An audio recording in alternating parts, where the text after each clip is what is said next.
நண்பர்கள் அனைவருக்கும் என்னுடைய அன்பான பணிவான வணக்கம். என் பெயர் ஜான். நான் ஒரு குடிநோயாளி.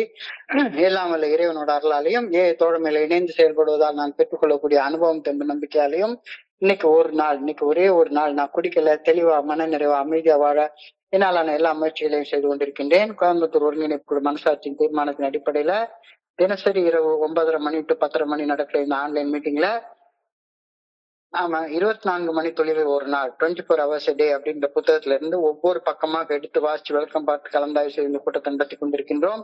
அதன் தொடர்ச்சியாக இன்று நாம அடைந்திருக்கிற பக்கம் ஆகஸ்ட் மாதம் 2ஆம் நாள். இப்போ ஆகஸ்ட் மாசம் 2ஆம் நாளுக்கான இந்த சிந்தனையை நாம முதல்ல வாசிச்சு அதற்கப்புறமாக அதோடைய விளக்கத்திற்கும் கலந்தாய்வுக்கும் கடந்து செல்வோம். ஸோ இந்த ஆகஸ்ட் மாசம் 2ஆம் தேதிக்கான சிந்தனையை வாசிக்குமாறு நண்பர் தேவா அவர்களை அன்போட பணியோட கேட்டுக்கொள்றேன். போட்டியூ தேவா. ஆகஸ்ட் 2. தேங்க்யூ.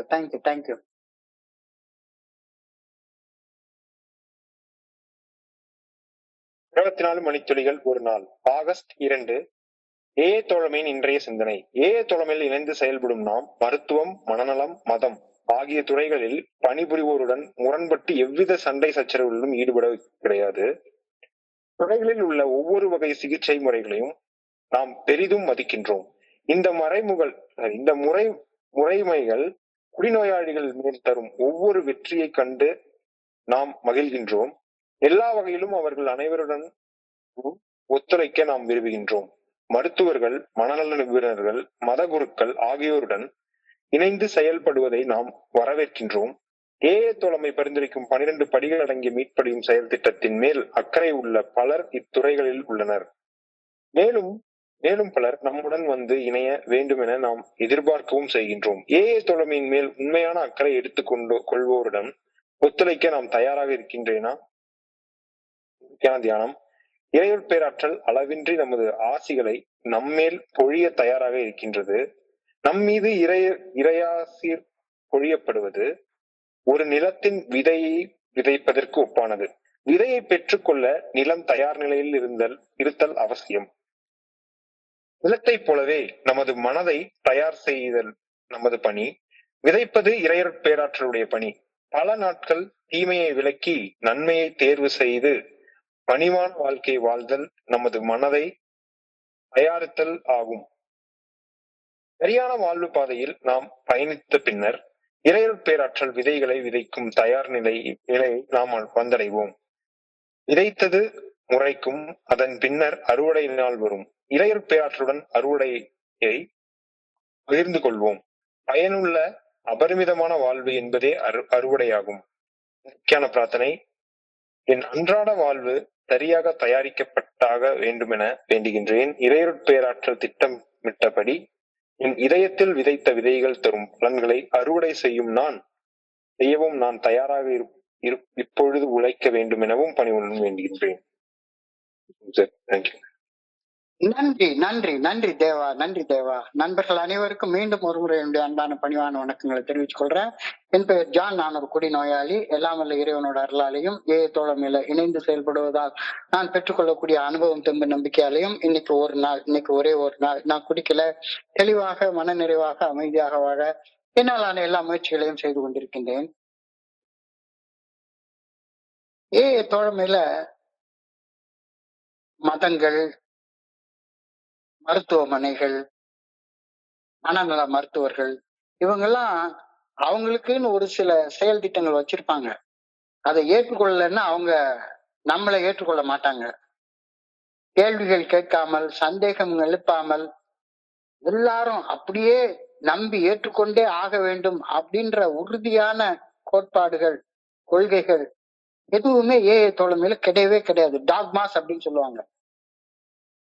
இத நீ கேள்வியே கேட்க கூடாது, ஏத்துக்கிட்டே ஆகணும். கடவுளுக்குன்னா இதுதான் பேரு, இதுதான் உருவம், இதுதான் கடவுள் எழுதிய புத்தகம், இதை நீ படிச்சே தீரணும் அப்படின்ற மாதிரியாக கேள்வி கேட்காம நம்பியே ஆகணும் அப்படின்ற மாதிரியான கோட்பாடுகள், கொள்கைகள் எதுவுமே தோழமையில கிடையவே கிடையாது. தோழமை குடிநோய் மற்றும் செயல் அடிமைத்தனத்தின் பாதிப்புகள் இருந்து மனிதர்கள் விடுபடுவதற்காக மருத்துவம், மனநலம், மதம் ஆகிய துறைகளில் இருந்து பல்வேறு கருத்துக்களை கடனாக பெற்று ஒரு பன்முகத்தன்மை கண்ட ஒரு மல்டி ஃபேசட்டட் ஃபெல்லோஷிப்பாகத்தான் இந்த ஏஏ தோழமை இருக்குது. ஸோ ஏஏ தோடைய அணுகுமுறைகள் அதனது 12 படிகள் அடங்கிய மீட்படையும் செயல் திட்டத்தின் மூலமாக பரிந்துரை செய்யப்பட்டிருக்கிறது. இந்த 12 படிகள் அடங்கிய மீட்படையும் செயல் திட்டத்தை கூட அட்ஜஸ்டட் ஸ்டெப்ஸ் அப்படின்னு தான் சொல்றாங்க. பரிந்துரை செய்யப்பட்ட செயல்கள் தான். ஏஏ தோழமை பரிந்துரைக்கும் 12 படிகள் அடங்கிய மீட்படையும் செயல் திட்டம், அவ்வளவுதான். இதை ஏற்றுக்கொண்டே ஆகணும் அப்படின்னு கட்டாயப்படுத்த யாருமே செய்யல. நீயே யோசிச்சு பாரு, உனக்கு பிடிச்சிருந்தா ஏத்துக்கோ, பிடிக்கலன்னா விட்டுரு அப்படின்ற மாதிரிதான் ஏஏ ஃபெல்லோஷிப் உடைய அணுகுமுறை இருக்குது. ஆனா நீங்க பொதுவாக எந்த ஒரு இன்னைக்கு கூட வியாழக்கிழமை அன்னைக்கு நான் திருநெல்வேலி ஜிஹெச்ல உள்ள ஒரு மீட்டிங்க்கு போயிருந்தேன். அந்த மீட்டிங்க்கு போனா சரிதான், அங்க உள்ள டாக்டர் அவருக்குன்னு ஒரு ட்ரீட்மெண்ட் ப்ரோக்ராம் வச்சிருக்கிறாரு. அவருடைய கான்ட்ரிபியூஷன்ல நம்ம கான்ட்ரிபியூஷன் அவரு கான்ட்ரிபியூஷனாவே நினைக்கிறதே இல்லை. அது அவங்களுடைய அணுகுமுறை. நான் என்னுடைய மதம் சார்ந்த ஒரு இடத்துக்கு போனேன்னா சரிதான், அவங்க சொல்றதை நான் கேள்வி கேட்டேன்னா உள்ள வராதுன்றவாங்க. அவங்க சொல்ற சில கொள்கைகளை நான் சந்தேகப்பட்டு கேள்விகள் கேட்டேன்னா சரிதான், வெளியே போயா அப்படின்னு சொல்லிடுவாங்க. ஆனா நாம எல்லா துறைகள்ல இருந்தும் நமக்கு தேவையான சில கருத்துக்களை எடுத்து நாம அந்த கருத்துக்களை தொகுத்து 12 படிகள் அடங்கிய மீட்படையும் செயல் திட்டமாக பரிந்துரை செய்திருக்கோம். இந்த 12 படிகள் அடங்கிய மீட்படையும் செயல் திட்டத்துல எவ்வளவு கேள்விகள் வேணாலும் நீ கேட்டுக்கோ, கடைசியில உனக்கு கன்வின்ஸ் ஆனா இதை ஃபாலோ பண்ணு, இல்லாட்டி போனா வேற என்ன வேணா பண்ணிட்டு வா அப்படி சொல்ற மாதிரி அணுகுமுறை தான் ஏஏ தோழமையோட அணுகுமுறை. ஏஏ தோழமை ஒரு மருத்துவமனை அல்லது ஒரு மதம் போல ஒரு நிறுவனமாக செயல்படுவதே கிடையாது. ஒரு மதமோ அல்லது ஒரு மருத்துவமனையோ அது ஒரு ஆர்கனைசேஷன், ஒரு இன்ஸ்டிடியூஷன். அங்க உள்ள போய் சேரணும் அப்படின்னா சரிதான், எல்லாரையும் சேர்த்துக்க மாட்டாங்க. ஒரு சில சடங்கு சம்பிரதாயங்களுக்கு உட்பட்டு போனா தான் அவங்க சேர்த்துப்பாங்க. ஆனா ஏஏ தோழமை ஒரு மருத்துவமனை அல்லது ஒரு மதம் போல ஒரு நிறுவனமாக செயல்படாமல் உறுப்பினர்கள் ஒருவருக்கு ஒருவர் பரஸ்பரம் பணி செய்து கொள்ளும் ஒரு தோழமை குழுமமாக செயல்படும் வண்ணம் நிறுவப்பட்டுள்ளது. ஆரம்பத்திலே இதை ஃபெல்லோஷிப் அப்படின்னு சொல்லிட்டாங்க. இது ஒரு நிறுவனமோ ஒரு அமைப்போ கிடையவே கிடையாது. இது ஒரு தோழமை குழுமம். இங்க என்ன பெரிய ஏத்துக்கொண்டே ஆகணும் அப்படின்ற மாதிரியான கொள்கை இந்த நிறுவனத்துக்கு எல்லாம் கிடையாது. ஒவ்வொரு நிறுவனத்துக்கும் ஒவ்வொரு அமைப்புக்கும் ஒரு எஸ்டாப்ளிஷ்மெண்ட்டுக்கும் ஒரு இன்ஸ்டிடியூஷனுக்கும் மாற்றவே முடியாத சில கொள்கைகள் இருக்கும். அதை நம்ம ஏற்றுக்கொண்டாதான் அது உள்ளே போக முடியும். ஆனா அப்படி கிடையாது. ஸோ உறுப்பினர்கள் ஒருவருக்கொருவர் பரஸ்பரம் பணி செய்து கொள்ளும் ஒரு தோழமை குழுமமாக செயல்படும் வண்ணம் ஏஏ தோழமை நிறுவப்பட்டுள்ளது. ஏஏ தோழமைக்கு வெளியே மருத்துவம், மனநலம், மதம் ஆகியவற்றில் நிபுணத்துவம் பெற்றோரின் உண்மையான கருத்துக்களை நாம அப்படியே ஏற்றுக்கொள்றோம், கடனாக பெற்றுக்கொள்றோம். அதெல்லாம் மறுக்கிறதே கிடையாது. 12 படிகள் அடங்கிய மீட்படையும் செயல் திட்டத்தின் முழுமையான மீட்பை ஒவ்வொரு குடிநோயாளியும் ஏஏ தோழமை வழங்குகின்றது. ஆனாலும் ஏஏ தோழமை எதுல உண்மை இருக்கோ அந்த உண்மையை நம்ம எடுத்து நம்ம அடாப்ட் பண்ணிக்கிட்டோம். இதுதான் நேற்றுக்கு பார்த்த சிந்தனையுடைய தொடர்ச்சி தான் இன்னைக்கும். ஏஏ தோழமைக்கு வெளியே நிறைய குடிநோய் பற்றிய ரிசர்ச் போயிட்டு இருக்கு.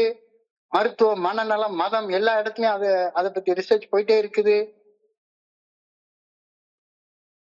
அங்க உள்ள கருத்துக்களை நாம கடனாக வாங்கியிருக்கோம். நம்ம 12 படிகள் அடங்கி மீட்படையும் செயல் திட்டத்துல எல்லா கருத்துக்களும் உள்ளடங்கி இருக்கு. மருத்துவம், மனநலம், மதம் சம்பந்தப்பட்ட எல்லா கருத்துக்களும் உள்ளடங்கி இருக்கு. ஆனா எது கூட நம்ம இணைந்து செயல்படுவது கிடையாது. குறிப்பாக எடுத்துக்கொண்டு பார்ப்போமே, மருத்துவம். யாராச்சும் குடி நோயால திரும்ப திரும்ப குடிச்சு பாதிக்கப்பட்டிருந்தா அவங்களுக்கு சிராசிஸ் லிவர் வரும், ஏகப்பட்ட உடல் சம்பந்தப்பட்ட வியாதிகள் வரும், அவங்களுடைய ரத்த அழுத்தம் சம்பந்தப்பட்ட வியாதிகள் நிறைய இருக்கும், அவங்க உடல்ல மதுவுடைய நச்சுத்தன்மை இருக்கும். இப்போ குடிநோயால உடல் ரீதியாக பாதிக்கப்பட்ட ஒரு மனிதரை நாம என்ன சொல்லுவோம், ஏஏ தோழமைக்கு தொடர்ந்து வா, உன்னுடைய சிராசிஸ் லிவர் நீங்க போயிடும் அப்படின்னு நம்ம சொல்ல போறோம்? இல்ல. அதுக்கு நீ டாக்டரை போய் மருத்துவம் பார்த்துக்கோ அப்படின்னு தானே சொல்ல போறோம். உடம்புல உள்ள டீடாக்ஸ் பண்ணணும்னா டீடாக்ஸ் பண்ண செய்ய போறோம். நச்சுத்தன்மையை நீக்கணும் அப்படின்னு சொன்னா அதுக்கு ஒரு டாக்டரை தான் நம்ம பார்க்க சொல்ல போறோம். சோ குடிநோயின் உடல் ரீதியான பாதிப்புகள் பல உருவாகுகின்றன. அந்த உடல் ரீதியின் நோய்களுக்கான சிகிச்சை, நச்சு நீக்கம் ஆகிய உடல்நல பிரச்சனைகளுக்கு தீர்வு காண தோழமை நாம ஒன்னும் டாக்டர் வேலையெல்லாம் பார்க்கவே இல்லை. நாம டாக்டரை போய் பார்க்க தான் சொல்றோம். மருத்துவத்தை சார்ந்துதான் நம்ம செயல்பட்டு இருக்கோம். இரண்டாவது மனநல மருத்துவம். மன அழுத்தம், மன அதிர்ச்சி ஆகியவற்றின் அடிப்படையிலான நடத்தை கோளாறுகள், நடத்தை குறைபாடுகள், இந்த மனநல தீவைகளை கையாள மனநல மருத்துவம் இன்றியமையானது. நீங்க ஒருத்தனுக்கு சீஸ்னோஃப்ரீனியா வந்துருச்சு, டிப்ரெஷன், மென்டல் டிப்ரெஷன்ல வாழ்ந்துட்டு இருக்கான், கண்ணு இமைக்க கூட மாட்டேங்குது, பார்த்த இடத்தையே வெறிச்சு பார்த்துட்டே உட்கார்ந்து இருக்கான். அந்த நண்பருக்கு நம்ம என்ன சொல்ல போறோம்? ஏப்பா ஒரு சைக்காட்ரிஸ்ட் போய் பார்த்துட்டு வா, நீங்க இருக்கிற நிலைமை சரியில்லை. அவங்ககிட்ட உட்கார்ந்து நம்ம 12 படிகளோட மீட்படையும் செயல் திட்டம் 24 hours டெய்லி ராத்திரி மீட்டிங் இதை கேளு அப்படி நான் சொல்ல போறோம். மன அழுத்தம், மன அதிர்ச்சி ஆகியவற்றால் அடிப்படை நடத்தை கோளாறுகள் உள்ள நோயாளிகள் நிறைய பேர் இருக்காங்க. இப்ப இன்னைக்கு போனோம், குடி நோயாளிகளுக்காக ஒரு வார்டு வச்சிருக்காங்க. ஆனா இன்னும் ஒரு சில பேரு அங்க சைக்காட்ரி வார்டுன்னு ஒண்ணு இருக்கு, அந்த வார்டுக்கு உள்ளார போனா டாக்டர் எங்களை அலோவ் பண்ண மாட்டேன்ட்டாரு. ஏன்னா அங்க உள்ள நோயாளிகள் சில பேரை விலங்கு போட்டு கட்டி வச்சிருக்குது, பெட்டோட விலங்கோட அந்த நோயாளிகளை வச்சிருக்காங்க. அவங்களுக்கு டாக்டர் தான் ட்ரீட்மெண்ட் கொடுக்குறாரு. அவங்களை கூட்டி கொண்டாந்து வாப்பா, உனக்கு நாங்க 12 படிகள் அடங்கிய மீட்படையும் செயல் திட்டத்தை சொல்லித்தாரோம், நீ காப்பாத்திடலாம் அப்படின்னா நம்ம சொல்றதே கிடையாது. மன அழுத்தம், மன அதிர்ச்சி ஆகியவற்றால் அடிப்படையில் நடத்தை கோளாறுகள் உள்ள மனநல பாதிக்கப்பட்ட மனிதர்களை கையாள்வதற்கு நாம ஒண்ணு முயற்சி பண்ணா நடக்கவே நடக்காது. எப்படி ஒரு சிராசிஸ் ஆஃப் த லிவர் பேஷண்ட கூட்டி வச்சுக்கிட்டு அவனுக்கு ஏற்கனவே ரொம்ப மோசமா இருக்குது, கிட்னி பாதிக்கப்பட்டிருக்குது, அவரை கூட்டி வச்சுட்டு நாங்க ஸ்பிரிச்சுவலா உனக்கு ட்ரீட்மெண்ட் கொடுக்குறோம் அப்படின்னா ஏஐல சொல்றோம்? கிடையவே கிடையாது. சோ மருத்துவத்தை சார்ந்து இருக்கிறோம், மனநலத்தை சார்ந்து இருக்கிறோம். மதம் தோழமை எந்த ஒரு மத பிரிவையும் சாராதது. இதுதான் கடவுள், கடவுளுக்கு இதுதான் பேரு, இதுதான் வடிவம் அப்படின்னு தோழமை சொல்றதே கிடையாது. எந்த ஒரு ஒருங்கிணைக்கப்பட்ட மத நம்பிக்கைகளையும் தோழமை வழிமொழியவில்லை.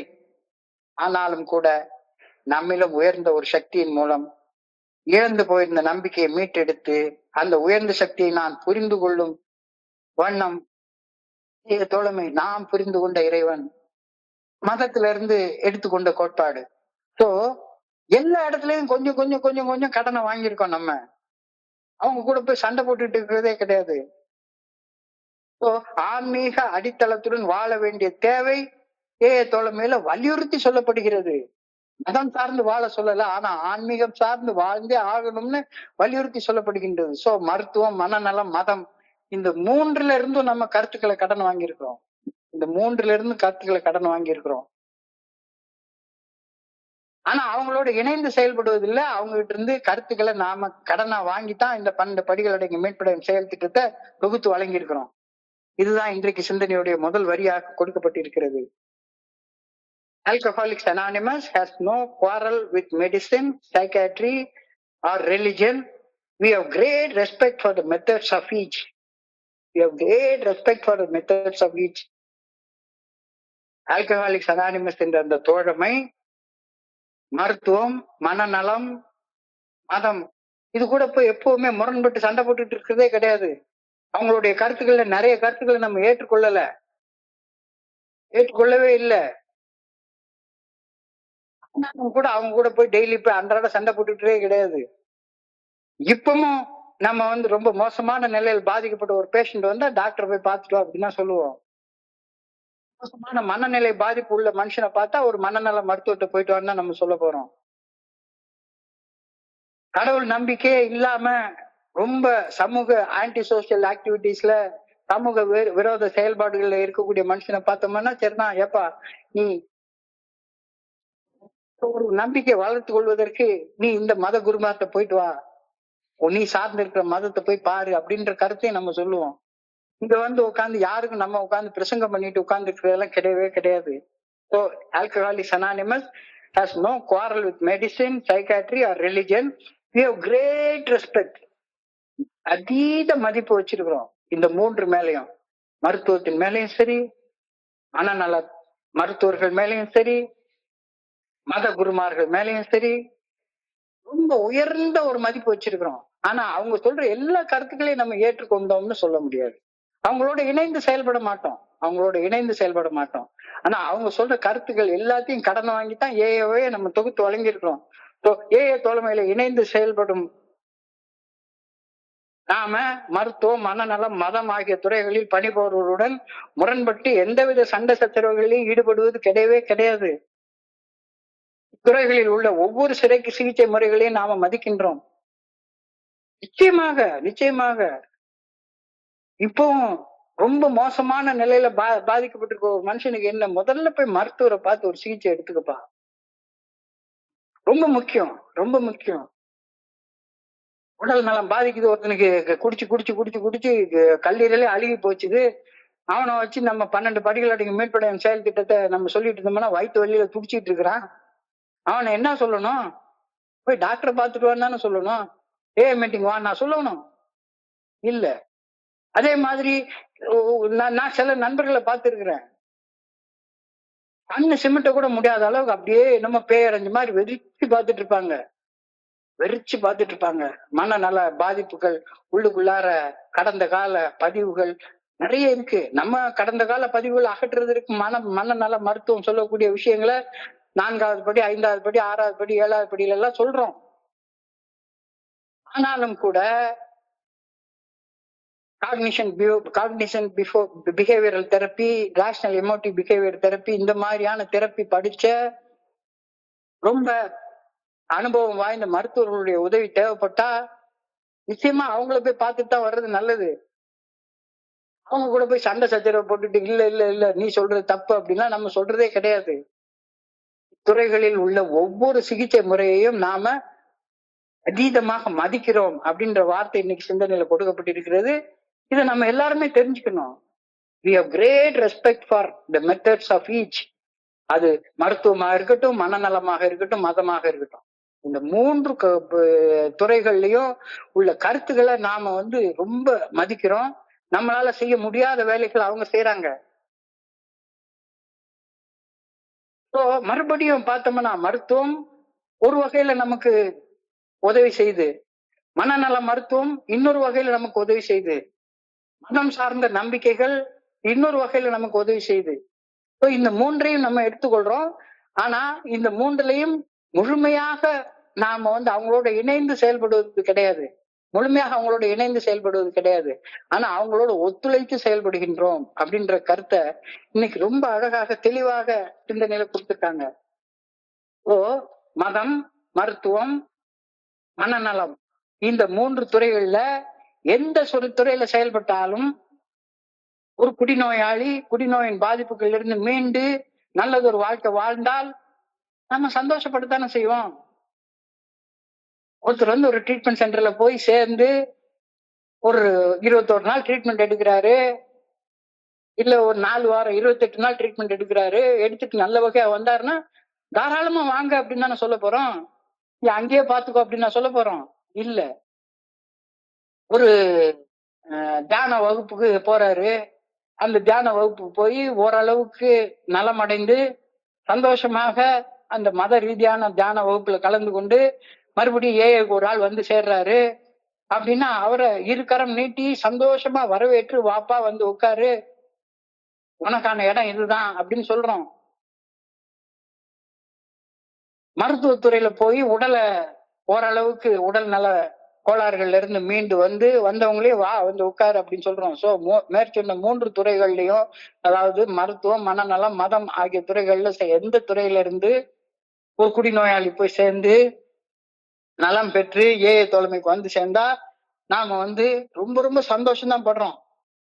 எல்லா சூழ்நிலைகளிலும் மதம், மருத்துவம், மனநலம் ஆகிய துறைகளில் இணைந்து செயல்படுவோருடன் ஒத்துழைக்க நாம எப்பவுமே தயாராக இருக்கிறோம். அவங்க கூட இணைந்து செயல்பட மாட்டோம். ஆனா அந்த துறைகள்ல இணைந்து பணி செய்வோரோட நாம ஒத்துழைக்கிறதுக்கு எப்பவுமே தயாராக இருக்கிறோம். அடிக்கடி நான் ஜிஹெச் உடைய சைக்காட்ரி ஹெட் டாக்டர் ரொம்ப பழக்கமாயிட்டாரு. ரொம்ப பழக்கமாயிட்டாரு, நான் ஃப்ரெண்டு மாதிரி ஆயிட்டாரு அவர். அவங்க கூட ஆனா அவருடைய சில கருத்துக்களோட என்னால உடன்பட முடியாது. அவர் என்ன சொல்றாரு, எல்லாத்துக்கும் மேல எங்களுடைய பிஹேவியர் தெரப்பி தான் ஒர்க் அவுட் ஆகும் அப்படின்னு சொல்லி அவர் சொல்றாரு. சில கருத்துக்களோட உடன்பட முடியாது. இப்போ எங்களுக்கு இடம் கொடுத்திருக்கக்கூடிய ஒரு சர்ச் ஃபாதரோட அவர் கூட ரொம்ப ஃப்ரெண்ட்லியா இருக்கிறோம். ஆனா அவரு கடவுளுக்கு இதுதான் உருவம், இதுதான் பேரு, இதைத்தான் நீங்க நம்பி ஆகணும் அப்படி சொன்னா அது கூட நம்ம இணைந்து செயல்பட போறதே கிடையாது.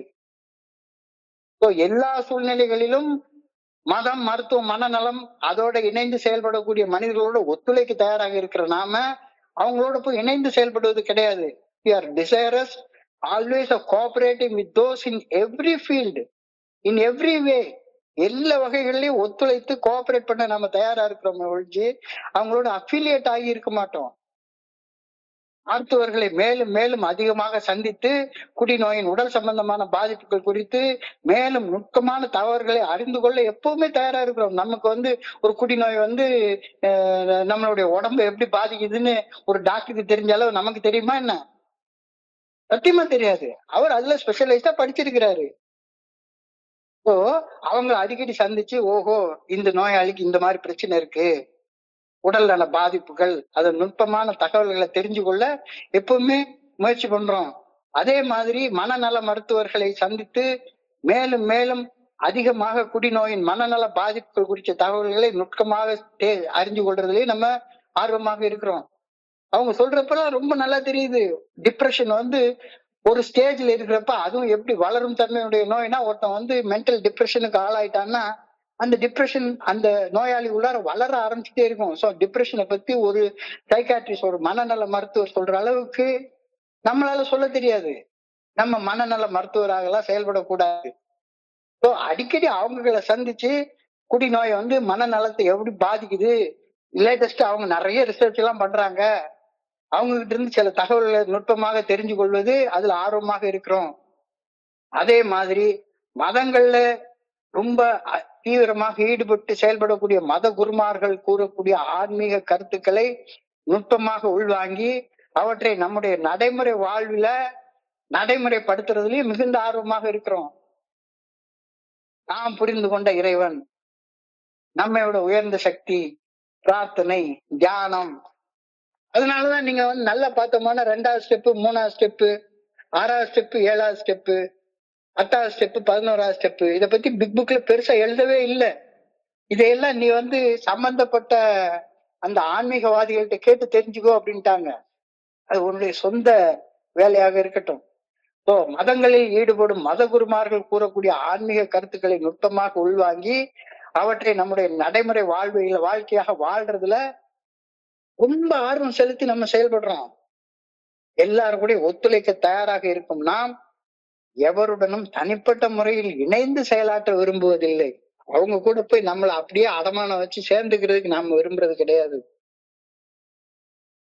More doctors, the more psychiatrists, the more clergy and rabbis we can get work with us. We can get to work with us. The better we like it. அவங்களோட கோஆபரேட் பண்ணி ஒத்துழைச்சு செயல்படுறதுல நாம மிகுந்த ஆர்வம் காட்டுறோம். ஆனா அவங்க கூட போய் முழுசா போய் இணைஞ்சிக்க மாட்டோம். இந்த கருத்தை இன்னைக்கு சிந்தனைக்கு அழகா கொடுத்திருக்கிறாங்க.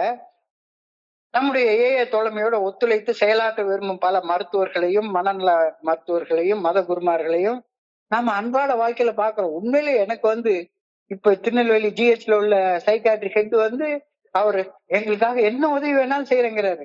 என்ன உதவி வேணாலும் செய்யறேங்கிறாரு. அங்க உண்மையிலே ஆச்சரியமா இருக்குது. சைக்காட்ரி வார்டுல மொத்தம் 20 பெட் இருக்கு. ஆனா 20 பெட்டுக்கு உள்ள இவங்கள கண்காணிக்கிறதுக்கு கிட்டத்தட்ட 40 ஒர்க்கர்ஸ் இருக்காங்க. அவங்க கான்ட்ராக்ட் ஒர்க்கர்ஸ் நிறைய பேரை போட்டுருக்காங்க. வெளியே இருந்து சாப்பாடு வருது, எல்லாம் வருது. 20 பேரும் பேன்னு உட்கார்ந்து இருக்காங்க. ஆனா அவங்களுடைய காலையில எந்திரிச்சா சரிதான், எல்லாரையும் கூப்பிட்டு ஒரு ரவுண்டு போய் அத்தனை ஸ்கேன் எடுத்துடுறாங்க, அத்தனை பிளட் டெஸ்ட் எடுத்துடுறாங்க, எல்லா டெஸ்டும் எடுத்துடுறாங்க. ஒவ்வொரு டெஸ்டையும் ஒரு டாக்டர் பார்த்து ஏகப்பட்ட மருந்து எழுதி எல்லாம் கொடுக்குறாங்க. ஸோ அவங்களோட ஒத்துழைக்க தயாராக இருக்கோம்னா அவங்களோட இணைந்து செயல்பட விரும்புறது இல்ல. மோர் doctors, the more psychiatrists, the more clergy and rabbis we can get to work with us, we better like it. ஆனா அவங்களோட அஃபிலியேட் ஆக மாட்டோம். எந்த ஒரு நமக்கு இப்போ மீட்டிங் நடத்த இடம் கொடுத்திருக்கிற ஒரு சர்ச்சிலேயோ பள்ளிக்கூடத்திலேயோ உள்ள வாத்தியார்களை போய் பார்த்தோம், அங்க உள்ள பிரின்சிபாலை போய் பார்த்தோம் அப்படின்னா நம்மள நிறைய மதிச்சு வரவேற்று உட்கார வச்சு பேசுறாங்க. ஆனா அவங்க எல்லாருமே நம்மளுடைய இந்த 12 படிகள் அடங்கிய மீட்படையும் செயல் திட்டத்தை ஆழமாக புரிஞ்சு கொண்டு நம்மளை ஏற்றுக்கொள்றாங்களான்னு கேட்டா கண்டிப்பா கிடையாது. அவங்களுக்குன்னு ஒரு மெத்தடாலஜி வச்சிருப்பாங்க. இப்போ நாம் தொலைமையிடம் ஒத்துழைத்து செயலாற்ற விரும்பும் பல மருத்துவர்களையும் பல மனநல மருத்துவர்களையும் மத குருமார்களையும் அன்றாட வாழ்க்கையில காண்கின்றோம். We have many who take a real interest in our program and we would like to get more and more interest. அவங்க கிட்ட நம்ம அடிக்கடி ஒத்துழைக்கிறதுக்கு நாம தயாராக இருக்கிறோம். தலைமையில உண்மையான அக்கறை எடுத்துக்கொண்டு நமக்கு உதவி செய்யக்கூடிய மனிதர்களோட ஒத்துழைக்க நாம எப்பவுமே தயாராக இருக்கிறோம். ஆனால் நாம என்னைக்குமே நம்முடைய கான்ட்ரிபியூஷனை மட்டும்தான் நாம வச்சுப்போமே ஒழிஞ்சு நம்முடைய பங்களிப்பை வச்சுதான் இயங்குறோமே ஒழிஞ்சு அவருடைய பங்களிப்பை நம்ம எடுத்துக்கிறது கிடையாது. இது நல்லா புரிஞ்சுக்கணும், ரொம்ப நல்லா புரிஞ்சுக்கிற வேண்டிய சிந்தனையாக இன்னைக்கு கொடுத்திருக்கிறாங்க. தோழமையின் மேல் உண்மையாக அக்கறை எடுத்துக்கொள்வோருடன் ஒத்துழைக்க நாம தயாராக இருக்கிறப்ப அவங்களோட இணைந்து செயல்படுவதற்கு நாம ஒரு நாளும் தயாராக இருக்கிறது கிடையாது. நம்ம தோழமை அவங்க கையில அடமானம் வச்சிட மாட்டோம். ஆனா எல்லா சூழ்நிலைகள்லயும் அவங்க கூட ஒத்துழைக்கிறதுக்கு எப்பவுமே தயாராக இருக்கிறோம். இதைத்தான் இன்னைக்கு கேள்வியாக கேட்டுக்கிறாரு. Am I ready to cooperate with those who take a sincere interest in the fellowship of Alcoholics Anonymous? Am I ready to cooperate with those who take a sincere interest in the fellowship of Alcoholics Anonymous? தோழமையோட ஒத்துழைப்போருடன் ஒத்துழைக்க தயார் நிலையில நான் இருப்பதை தீர்மானிப்பது என்னுடைய தனிப்பட்ட நேர்மை, திறந்த மனம், விருப்பம் சார்ந்தது. Honesty, willingness, open mindedness. How it works அப்படின்னு சொல்லி கேட்டா with honesty, open mindedness and willingness it works அப்படின்னு சொல்லி எப்பவுமே அடிக்கடி சொல்லுவாங்க.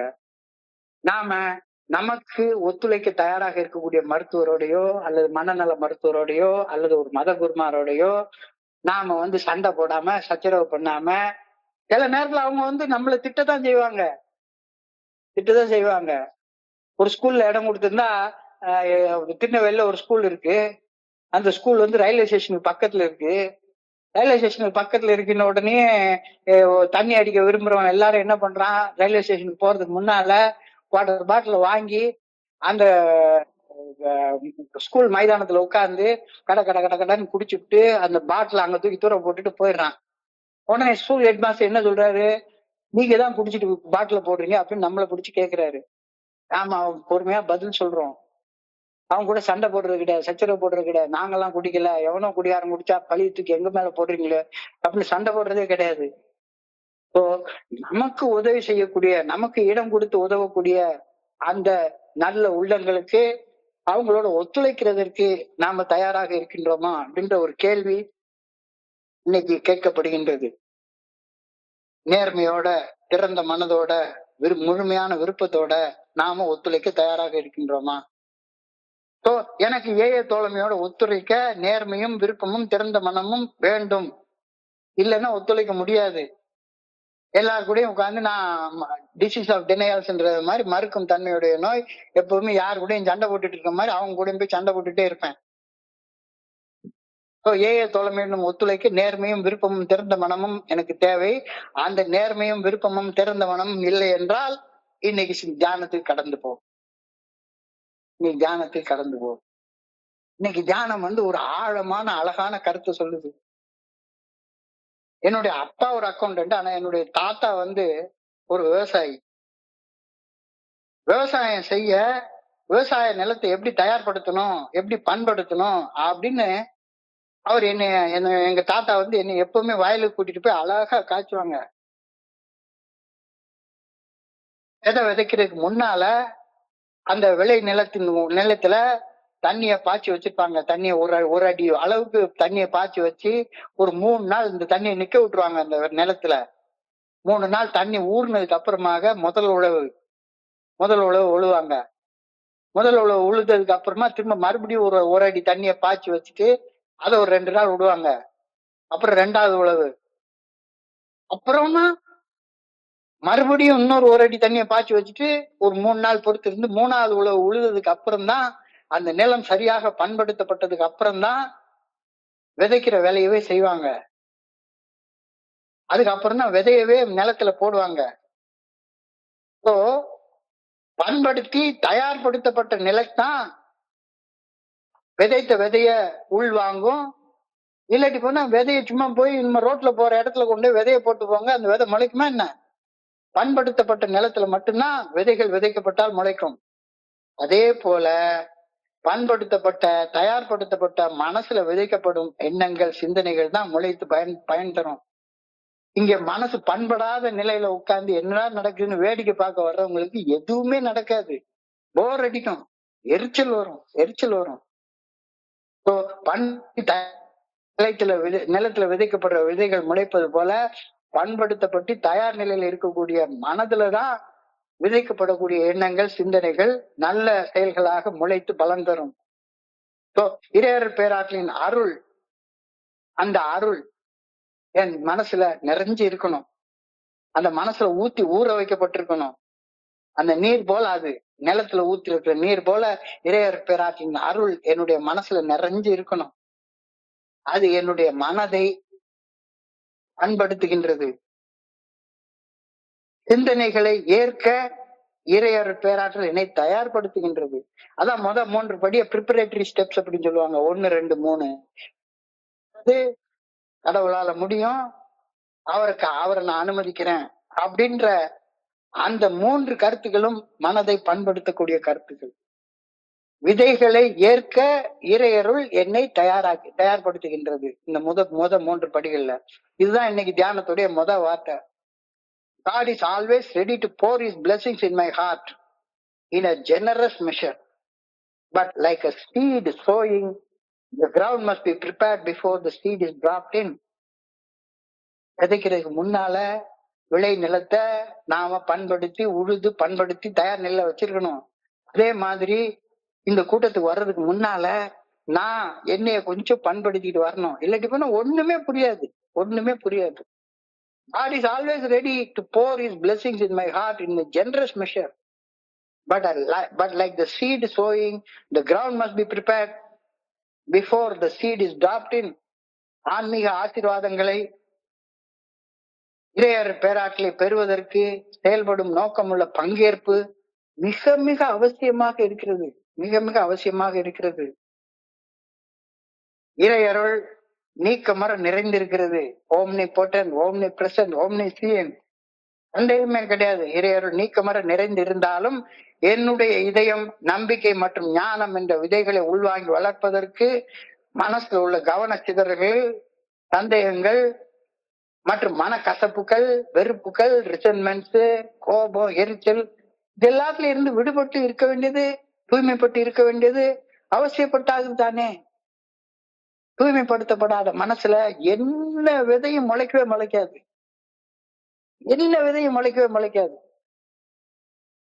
இது என்னடா இப்படி சொல்றீங்க அப்படின்னு சொல்லி கேட்டா, இன்னைக்கு தியானத்துல சொல்லியிருக்காங்க. நீங்களும் அதை கொஞ்சம் ஆழமாக சிந்திச்சு பாருங்க. சில பேர் சும்மா மீட்டிங் வந்து சும்மா காது கொடுத்து கேட்டுட்டு போனா எல்லாமே சரியாயி போயிடும். பண்படுத்தப்படாத நிலத்துல போடப்படுற விதை எப்படி முளைக்காதோ அதே மாதிரி பண்படுத்தப்படாத மனசுல என்ன சிந்தனையை நீ விதைச்சாலும் அது முளைக்கவே முளைக்காது. சிந்தனையை விதைச்சாலும் திரும்பி சொன்னதே திரும்பி சொல்லிட்டே இருப்பான். அவ்வளவுதான். என்னத்தை விதைச்சாலும் முளைக்கவே முளைக்காது. பண்படுத்துறது என்ன? தினசரி தியானம், டெய்லி டிவோஷன் அண்ட் மெடிடேஷன். தினசரி தியானம், புனிதமான மௌனத்துல புனிதமான இடத்துல சொல்ற சும்மா அமர்ந்திருந்து அந்த மனதை பண்படுத்துறது. ஏற்றுக்கொள்ளும் மனப்பான்மை, ரிசெப்டிவிட்டி. இந்த மனசு வந்து கருத்துக்களை ரிசீவ் பண்ணக்கூடிய மனது நிலையில இருக்கணும். தடைகளை அகற்ற வேண்டும். தடைகள்னா என்ன? கவன சிதறல்கள், சந்தேகங்கள், ரிசன்மெண்ட்ஸ், மனக்கசப்பு, வெறுப்பு, எரிச்சல், கோபம், இதெல்லாம் இருந்தாலும் எந்த சிந்தனையும் முளைக்காது. தடைகளை அகற்றுதல், கிளியரிங் ஆப்ஸ்டிகல்ஸ், இதையெல்லாம் முடிச்சிட்டு நீதியான வாழ்க்கை, ரைச்சியஸ் லிவிங். பணம் சம்பாதிக்கிறதுக்கு என்ன வேணா செய்வேன்ற மனசுல நீ 12 படிகள் அடங்கி மீட்பின் செயல் திட்டத்தை நீ ஒண்ணுமே செய்ய வேண்டாம்ப்பா, விட்டுரு. நான் ஒரு நீதியான நேர்மையான வாழ்க்கை வாழல, அந்த நீதியான நேர்மையான வாழ்க்கை வாழ்றதுக்குள்ள தோழமைக்கு வரல அப்படின்னு சொன்னா, இன்னைக்கு அதை சொல்லிட்டாங்க. உன்னுடைய மனம் பண்படுத்தப்படாத நிலத்துல என்ன சிந்தனையை போட்டாலும் அது முளைக்கவே முளைக்காது. It is our task to prepare the soil. மனதை பண்படுத்த வேண்டியது என்னுடைய வேலை. It is our task to prepare the soil. It is God's task to drop the seeds. பண்படுத்தப்பட்ட இடத்துல நல்ல எண்ணங்களை விதைக்க வேண்டியது கடவுளுடைய வேலை. என்னுடைய கடன், என்னுடைய வேலை என் மனதை தயாரிப்பது. இறைவனுடைய கடன், இறைவனுடைய பணி விதைப்பது. விதைப்பது என்னுடைய வேலை அல்ல, விதையை உள்வாங்கி வளர்க்கிறது தான் என்னுடைய வேலை அப்படின்ற கருத்தை இன்னைக்கு தியானமாக சொல்லியிருக்காங்க. விதைக்கப்பட்ட விதை, விதைக்கப்பட்ட விதை எல்லா விதையும் முளைச்சிடாது. ஒரு சில விதை பாறையில விழும், அப்படியே சூட்டுல கருகி அப்படியே செத்து போயிடும். ஒரு சில விதை முட்புதர்களுக்கு நடுவுல விழும், அதுவும் முளைக்காது. சில விதைகள் பண்பட்ட நிலத்துல விழும். எந்த அளவு பண்பட்டு இருக்கோ அந்த அளவுக்கு பலன்கள் கிடைக்கும் அப்படின்னு சொல்லி கருத்து சொல்றாரு. சிலது 20 மடங்காகவும், சிலது 50 மடங்காகவும், சிலது 100 மடங்காகவும் பலன் கொடுக்கும்.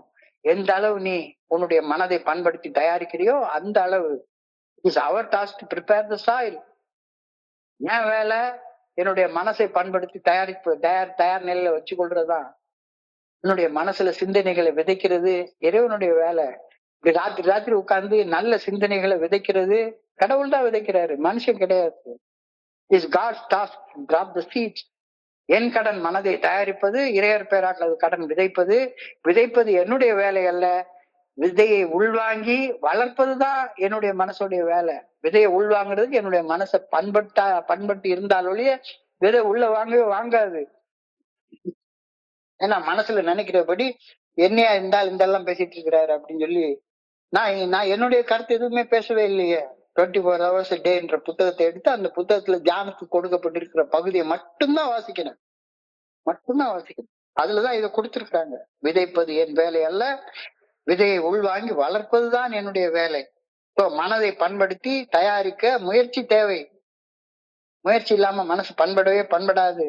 மனசை பண்படுத்தி தயாரிக்க முயற்சி தேவை, பயிற்சி தேவை, நீண்ட நாட்கள் சாதகம் செய்வது தேவைப்படுகின்றது. 70 வயசுல கூட எனக்கு இன்னும் தேவைப்படுது.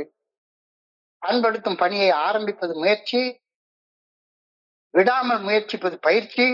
இறையர் பேராற்றலது வார்த்தை மனதில் விதைக்கப்படும் சாதகமான விளைவு விளையும் வரை விடாமுயற்சியுடன் பயிற்சி செய்வதை சாதகம் என்று தோழமை நமக்கு கூறுகின்றது. நல்லா புரிஞ்சுக்குங்க. மனதை பண்படுத்த முயற்சி தேவை. ஆரம்பிக்கணும். ஆரம்பிச்ச முயற்சியை விடாமுயற்சியோட செய்யறதுக்கு பேர் பயிற்சி. சாதகமான விளைவுகள் உருவாகிற வரைக்கும் அந்த பயிற்சியை தொடர்ந்து செஞ்சிட்டு இருக்கிறதுக்கு பேர் சாதகம். இந்த 3 முயற்சி, பயிற்சி, சாதகம், இது 3 வேணும். இது 3 இல்லாம மனசு பண்படாது. So the preparation of the soil means many days of righteous living, choosing the right and avoiding the wrong.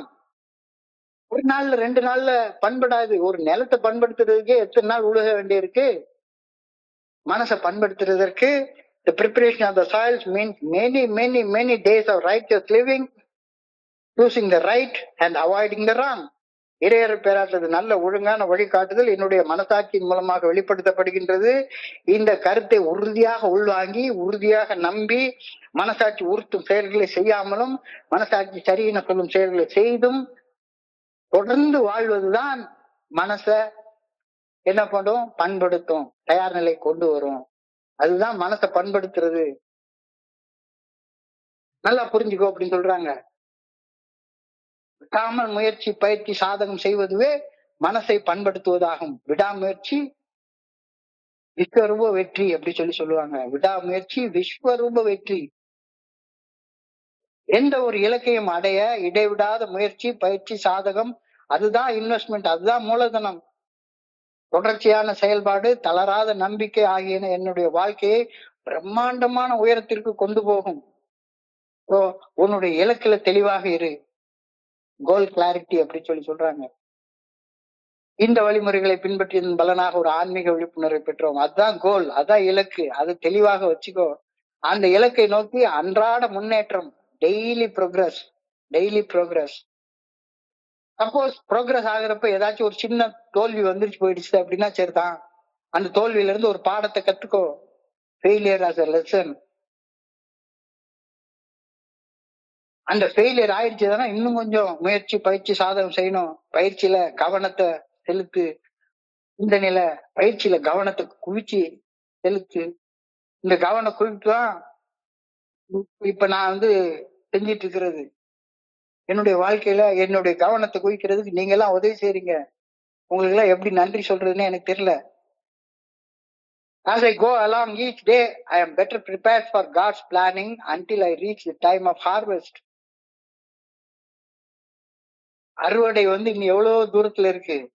உடனே அறுத்துட முடியாது, அறுவடை செஞ்சிட முடியாது. As I go along each day, I am better prepared for God's planning and என்னைக்காச்சும் ஒரு நாள் அறுவடை கண்டிப்பாக கிடைக்கும். வாழ்க்கையில நிம்மதியா நிறைவாக அந்த அறுவடையை என்னுடைய கடைசி நாள்ல அந்த அறுவடை நடக்கும். Then I share the harvest with God, the harvest of a useful and more abundant life.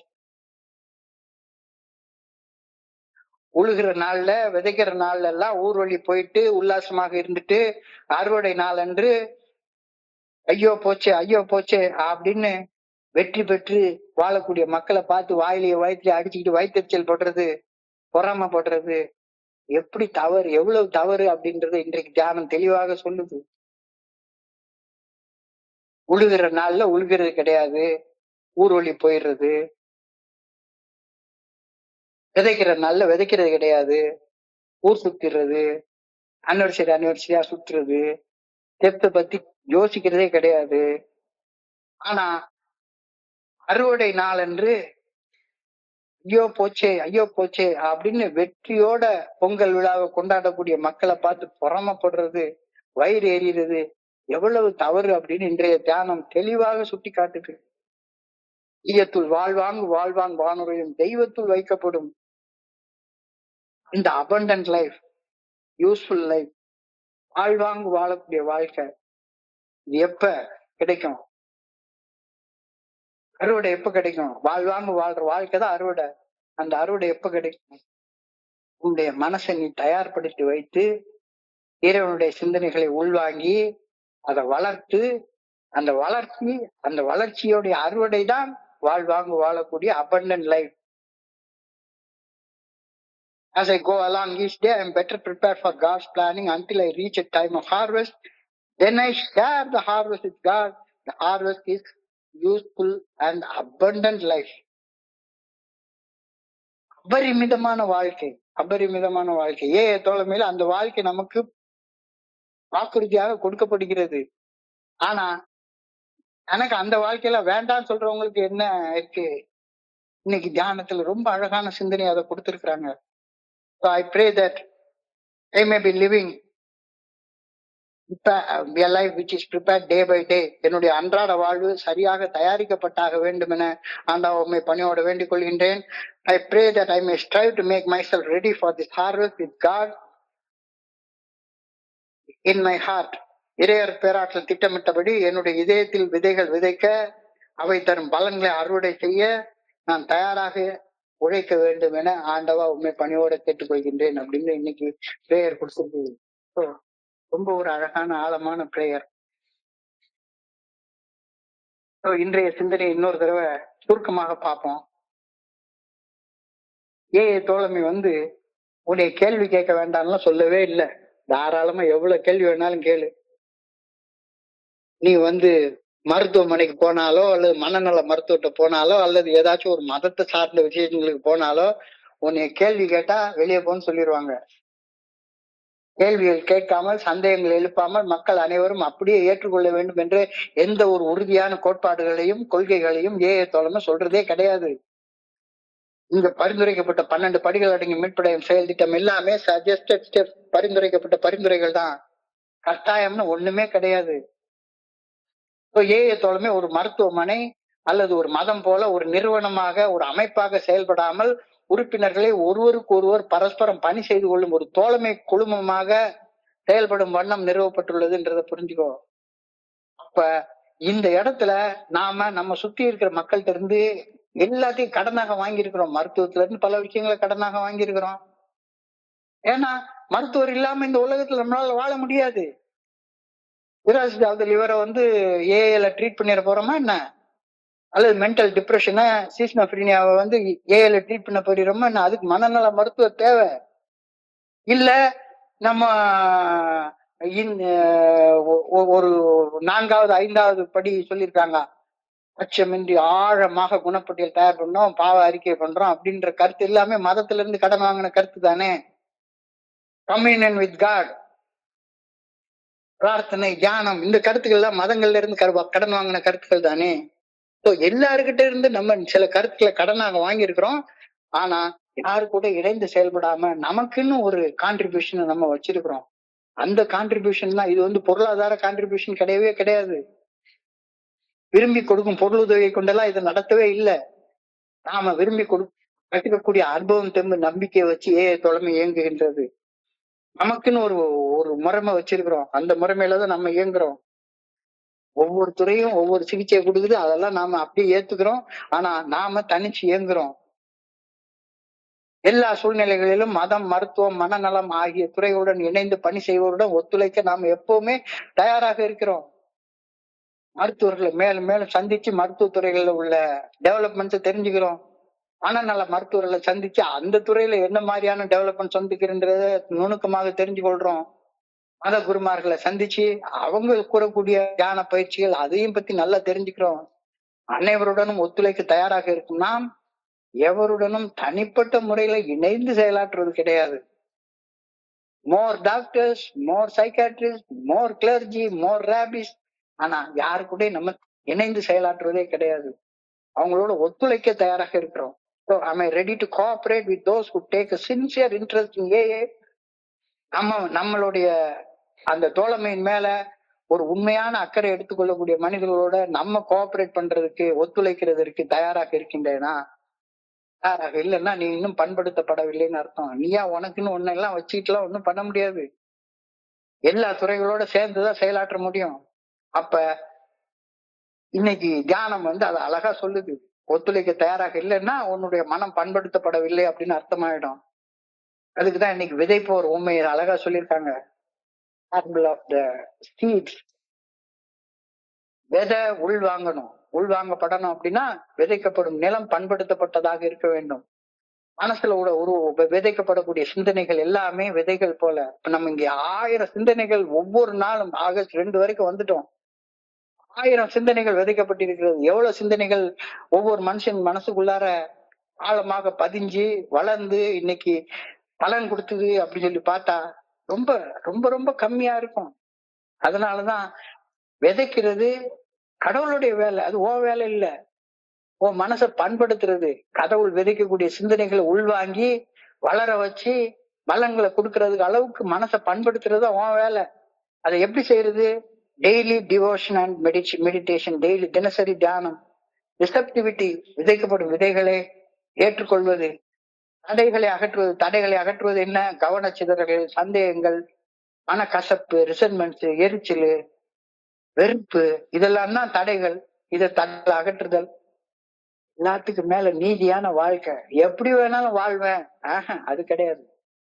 எப்படி வேணாலும் வாழ்வேன், அது குடிக்கிறதுக்கு முன்னால, குறைக்கு முன்னால குடிச்சிட்டு இருந்த வாழ்க்கையில நான் என்ன வேணா பண்ணுவேன் அப்படின்றது. இங்க அப்படி கிடையாது. நீதியான வாழ்க்கை, riches living. It is our task to prepare the soil. It's God's task to drop the seed. என்னுடைய கடன் என்னுடைய மனசை தயாரிச்சு வச்சு கொள்வது, இறையருள் பேராக்குறது வேலை. சிந்தனைகளை விதைப்பது என் வேலை அல்ல. விதைகளை உள்வாங்கி வளர்ப்பதுதான் என்னுடைய வேலை. மனதை பண்படுத்த அந்த முயற்சி தேவை. முயற்சியை விடாம செய்யறதுக்கு பேர் பயிற்சி. அந்த பயிற்சி தேவை. சாதகமான விளைவுகள் வர்ற வரைக்கும் பயிற்சியை விடாம செஞ்சிட்டு இருக்கிறது சாதகம்ன்றது. ஸோ முயற்சி, பயிற்சி, சாதகம். Of the soil may take days of right living. ஒரே நாள்ல வந்துடாது. Choosing the right over the wrong. மனசாட்சியின் மூலமாக இறைவனுடைய தீர்மானம் வெளிப்படுத்தப்படுகின்றது. சோ மனசாட்சிக்கு பணிந்து மனசாட்சி உறுத்தக்கூடிய செயல்களை செய்யாம மனசாட்சி சரின்ற செயல்களை செய்து பல காலம் வாழ்வதுதான் முயற்சி பயிற்சி சாதகம் அப்படின்னு சொல்லுவாங்க. அதுதான் மனசை பண்படுத்துவதாகும். அதான் முயற்சி விஸ்வரூப வெற்றி. எந்த ஒரு இலக்கை இடைவிடாத முயற்சி பயிற்சி சாதகம் அப்படின்றதுதான் இன்வெஸ்ட்மெண்ட். அதான் மூலதனம். தொடர்ச்சியான செயல்பாடு, தளராத நம்பிக்கை, இதையெல்லாம் என்னுடைய வாழ்க்கையை ஒரு பிரம்மாண்டமான உயரத்துக்கு கொண்டு போகும். So be clear in our goal. ஏஏ கோல் தோழமையில எதுக்கு வர்றோன்ற கோலை கிளியரா வச்சுக்கோ. இங்க பொழுதுபோக்குறதுக்கு வரல, ஊர் சுத்துறதுக்கு வரல, சோறு திங்கிறதுக்கு வரல. இலக்கு தெளிவு, கோல் கிளாரிட்டி. அந்த கோலை நோக்கி அன்றாட முன்னேறுவது, அன்றாட முன்னேற்றம், டெய்லி ப்ரோக்ரஸ், அது தேவை. சப்போஸ் டெய்லி ப்ரோக்ரஸ் ஆகாம என்னைக்காச்சும் ஒரு நாளைக்கு தோத்து கீழே விழுந்துட்டேன்னா அந்த தோல்வியில இருந்து ஒரு பாடத்தை கத்துட்டு உடனே எழும்பி நிக்கிறது தேவை.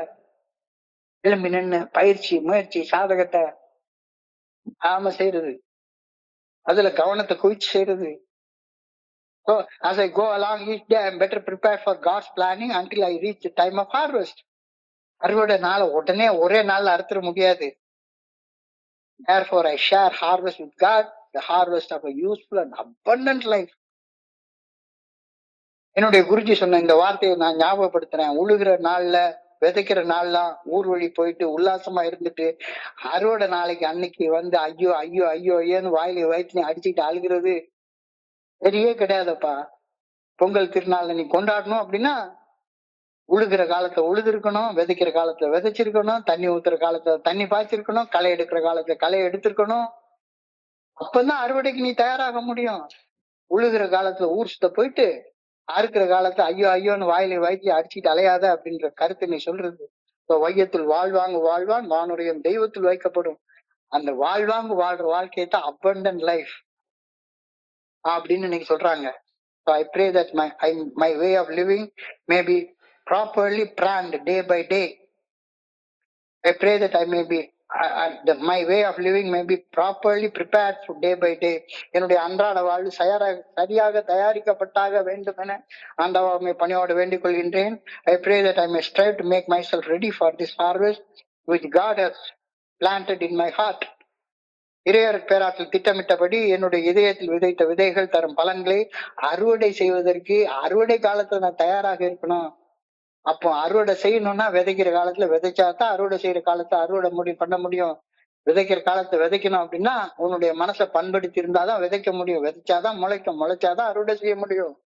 இறையர் பேராற்றல் திட்டமிட்டபடி என்னுடைய இதயத்தில் விதைத்த விதைகள் தரும் பலன்களை அறுவடை செய்யவும் நான் தயாராக இருக்க வேண்டும். அதற்காக இப்போ உழைக்க வேண்டும் என ஆண்டவா உண்மை பணியோட கேட்டுக்கிறேன்ற சிந்தனையோட இன்னைக்கு முடியுது. இன்றைய பகுதியை படுகிறப்ப என் மனதை கடந்த சிந்தனைகளை உங்களோட பகிர்ந்து கொள்ள இந்த நல்ல வாய்ப்பு உருவாக்கி கொடுத்த இந்த குழுவிற்கு என்னுடைய மிக பணிவான நன்றிகளை தெரிவித்துக் கொள்றேன். பொறுமையாக கேட்ட ஒவ்வொரு நண்பருக்கும் என்னுடைய பணிவான நன்றிகள். இந்த இரவு பொழுது நண்பர்களுக்கு இனிமையான இரவாக அமைய இறைவனை பணியோட வேண்டிக் கொள்கின்றேன். நன்றி நன்றி நன்றி நன்றி நன்றி. வாழ்க வையகம், வாழ்க வளமுடன். Thank you so much.